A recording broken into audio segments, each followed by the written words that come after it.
पे हैं और कई प्रकार की तर्क आ चुका है। सर मैं एक अभी उसमें केरल के विद्यार्थी भी अच्छे किए हैं, क्या हम ये कहेंगे भी वहां भी कुछ गड़बड़ी हुई थी? पूछने का समय दिया है। अध्यक्ष महोदय, ये सरकार किसी और का रिकॉर्ड बनाए ना बनाए, लेकिन पेपर लीक का रिकॉर्ड जरूर ये सरकार बनाएगी। अध्यक्ष महोदय, मुझे इसके बैकग्राउंड में नहीं जाना है कि पूछें। अध्यक्ष महोदय, मुझे बैकग्राउंड में नहीं जाना है कि कब कैसे किस संस्था को बनाया गया है। पूरे देश के छात्र इस पे आंदोलित थे। लगातार अखबार और सीबीआई की जांच के बाद चीजें सामने आ रही हैं।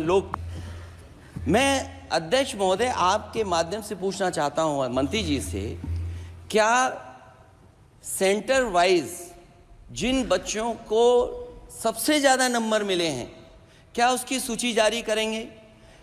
30,000 सीटें जहां हैं, कई सेंटर अध्यक्ष महोदय ऐसे हैं जहां 2,000 2,500 बच्चे पास हो गए हैं।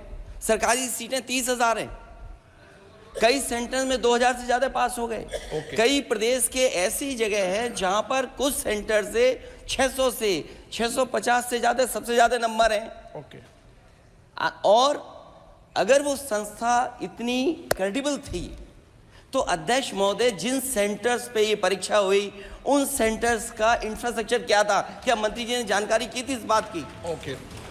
अध्यक्ष महोदय, मेरे आपके माध्यम से एक ही निवेदन है कि बिना ये मंत्री जी रहेंगे तो न्याय नहीं मिलेगा बच्चों को।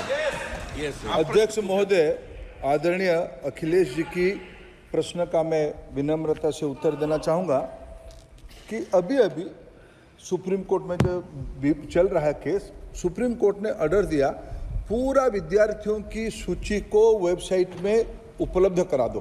सर, पिछले 3 दिन से देश भर की सारे विद्यार्थियों की लिस्ट पब्लिक डोमेन में उपलब्ध है।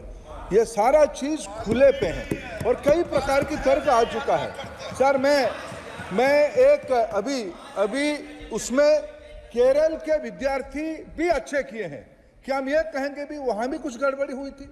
ऐसे आरोप करना, मैं देश की ग्रामीण इलाका, देश की एसटी एससी इस बार सबसे अच्छा परफॉर्मेंस करने वाले देश की एसटी एससी ग्रामीण बैकग्राउंड आर्थिक पिछड़े लोगों की है, और बाकी रहा क्वेश्चन पेपर लीक की। सर, मैं शुरू से मेरा एक स्टैंड रहा, राजनीति नहीं करना, लेकिन अखिलेश जी जब वहाँ दायित्व में थे उस सूबे की, सर सारे सूची है कितने बार उत्तर प्रदेश में क्वेश्चन पेपर लीक हुए हैं। माननीय एक मिनट प्लीज, एक मिनट। राहुल गांधी जी, आप प्रश्न पूछना चाहते हैं? Speaker sir, it's obvious to the whole country. It's obvious to the whole country that there is a very serious problem in our examination system. This is not just a question of NEET, it is in all the major examinations. Now, the minister has blamed everybody except himself, right? I don't even think he understands the fundamentals of what is going on here. आप प्रश्न क्या है आपका? आ रहा हूँ sir. ये मैं question को सेटअप कर रहा हूँ। इसलिए प्रश्न पूछते हैं। ये the issue is that there are millions of students in this country who are extremely concerned at what is going on and who are convinced that the Indian examination system is a fraud. That is what is at stake here. Millions of people believe that if you are rich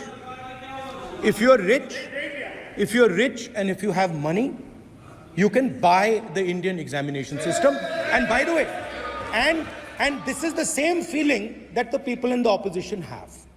And that is why we are asking some very simple questions to Honorable Minister. Number one, as this is a systemic issue, what exactly are you doing?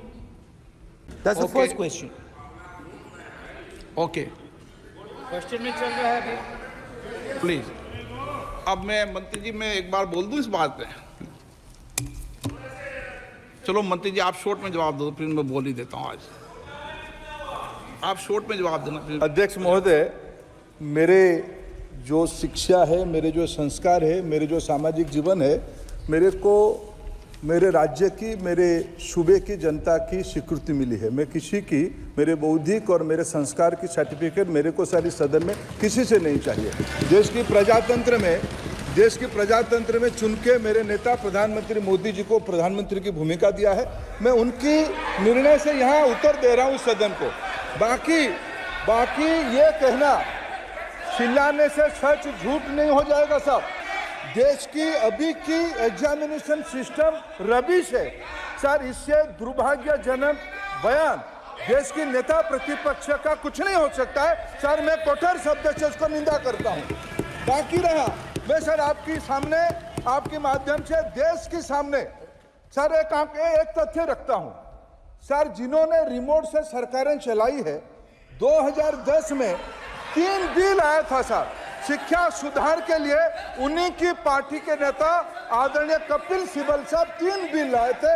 उसमें से एक bill था education, उसमें एक bill था prohibition of unfair practice bill 20 education institution में माल practice को बंद करना। सर मेरे सरकार की हिम्मत है, अभी हमने पब्लिक एग्जामिनेशन की रेगुलरिटीज में बिल लाए, कानून बनाए। क्या मजबूरी था कांग्रेस पार्टी की, क्या मजबूरी था नेता प्रतिपक्ष की? उन्होंने उस बिल को उल्टा किया, किसकी दबाव में उल्टा किया? क्या निजी मेडिकल कॉलेज की दबाव में, उनकी घूसखोरी की दबाव में उन्होंने उस बिल को उल्टा किया था? सच सुनने की सामने है ये। मैं किसी की विद्वता में प्रश्न नहीं उठाता हूं, लेकिन सच 2010 में शिक्षा सुधार की बिल उन्हीं की सरकार ने लाया था, दबाव में उन्होंने उल्टा किया। ये हमको प्रश्न पूछते हैं। एक मिनट प्लीज, मौका दिया, सबको मौका दूंगा। एक मिनट माननीय सदस्य, प्लीज 1 मिनट बैठिए। प्लीज बैठिए। आप पहली बार, हाँ 1 मिनट।